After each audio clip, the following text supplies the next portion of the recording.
ಎಲ್ರಿಗೂ ನಮಸ್ಕಾರ. ಇವತ್ತಿನ ವಿಡಿಯೋದಲ್ಲಿ ಬೆಳಗ್ಗೆ ತಿಂಡಿಗೆ ಯಾವ ಆಹಾರ ಉತ್ತಮ ಅನ್ನೋದ್ರ ಬಗ್ಗೆ ತಿಳ್ಕೊಳ್ಳೋಣ. ಬೆಳಗ್ಗೆ ತಿನ್ನುವ ತಿಂಡಿ ನಮ್ಮ ದಿನವಿಡೀ ಶಕ್ತಿ, ಆರೋಗ್ಯ ಮತ್ತು ಮನಸ್ಸಿನ ಚುರುಕಿಗೆ ಬಹಳ ಮುಖ್ಯ.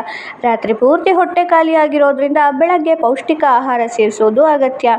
ಇನ್ನು ಉತ್ತಮ ಬೆಳಗಿನ ತಿಂಡಿಗಳನ್ನು ನೋಡೋದಾದರೆ ಇಡ್ಲಿ ಮತ್ತು ಸಾಂಬಾರ್, ದೋಸೆ ಮತ್ತು ಚಟ್ನಿ, ರಾಗಿ ಮುದ್ದೆ ಅಥವಾ ರಾಗಿ ಗಂಜಿ, ಜೊತೆಗೆ ಅವಲಕ್ಕಿ, ಉಪ್ಪಿಟ್ಟು, ಹಣ್ಣುಗಳು ಮತ್ತು ಹಾಲು, ಮೊಳಕೆ ಬಂದ ಕಾಳುಗಳು, ಓಟ್ಸ್ ಅಥವಾ ಮಿಲೆಟ್ ಉಪಹಾರಗಳು ಸಹ ಬೆಸ್ಟ್ ಅಂತಲೇ ಹೇಳ್ಬೋದು.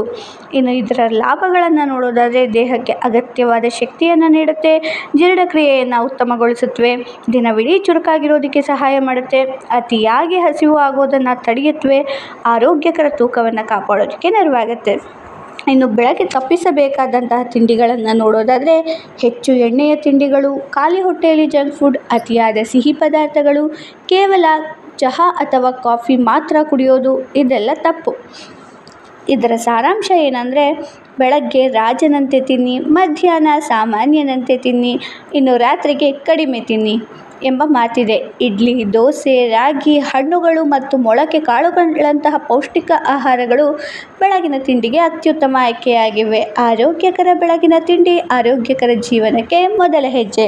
ಈ ಮಾಹಿತಿ ಇಷ್ಟ ಆಯಿತು ಅಂದರೆ ವಿಡಿಯೋನ ಲೈಕ್ ಮಾಡಿ, ಶೇರ್ ಮಾಡಿ, ಸಬ್ಸ್ಕ್ರೈಬ್ ಮಾಡಿ. Thank you for watching.